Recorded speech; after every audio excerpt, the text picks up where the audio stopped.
spouse. I'm Kendra Ruth, here to answer one of your questions about marriage and midlife crisis.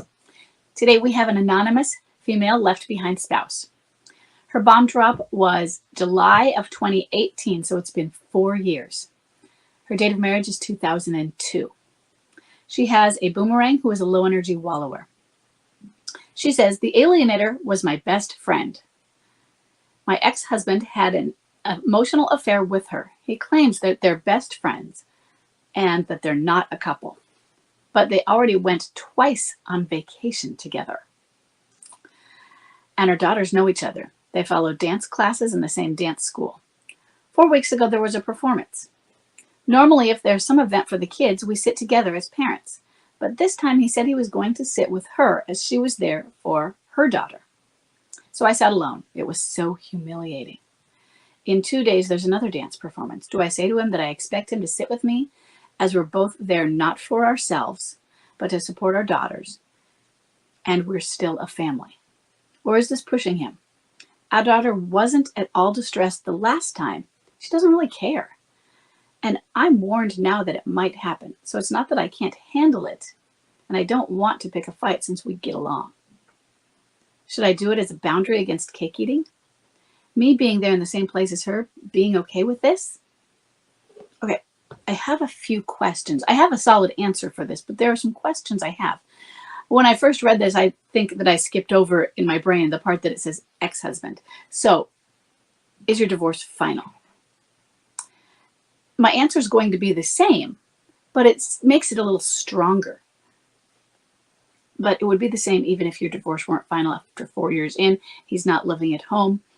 So some of the questions I have is, do you want to set a boundary against cake eating? You say that he's a boomerang. Has he been trying to come home? Are you divorced? It says ex, but sometimes we just say that. Sometimes we say soon to be ex, which clarifies. So, because even if you aren't divorced, but much more so if you are, if it's finalized, you have lost the right of wife or the right of spouse. That's the thing that we get to do. And where were you last night? So why were you staying out so late? Why haven't you been home? That's a key one right there. Why haven't you been home? If they're not living at home, you know that you've lost that right. If you're working toward reconnecting and rebuilding and it's official and they're not at home, that might change some of those dynamics. But I'm not going there in this one. It doesn't sound like that's the case. Basically, I think you know the answer to your question. You don't say a word about it. Is it, if he's not trying to come home or trying to be in your life other than just as co-parenting, there's no cake eating.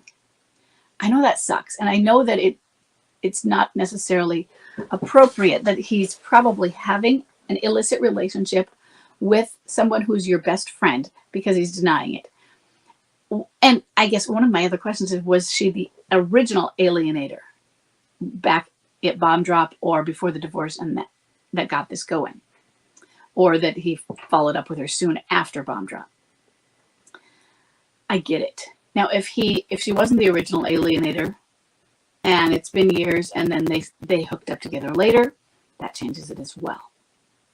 Your daughter doesn't care. I'm sorry. I know it bothers you. So the humiliation is something that you're projecting onto yourself. He doesn't have any obligation to sit with you, to be a family with you, especially now that the divorce is over. Now, if he has said, I regret it, not only I regret it, but I want to change it. I want us to work together. Then, no, you don't. It could be some cake eating. But even then, you can talk to him about how you said you wanted to work on us again. And yet when you do this, that's the opposite. But you have to leave it at that. I don't even recommend you do that much. You sit there, you hold your head high, and you be grace. He's going to bring her. You're just going to create more conflict, you're going to be more antagonistic, basically. So I don't want you to say anything about this. I don't see it as a boundary setting. I see it as you micromanaging and being controlling, and he will definitely see it as that. Especially when you don't have the right of spouse anymore, because you don't get to tell him what to do, how to behave, those sort of things. Okay, I'm sorry. I hope this was helpful. I'll see everybody in the next question.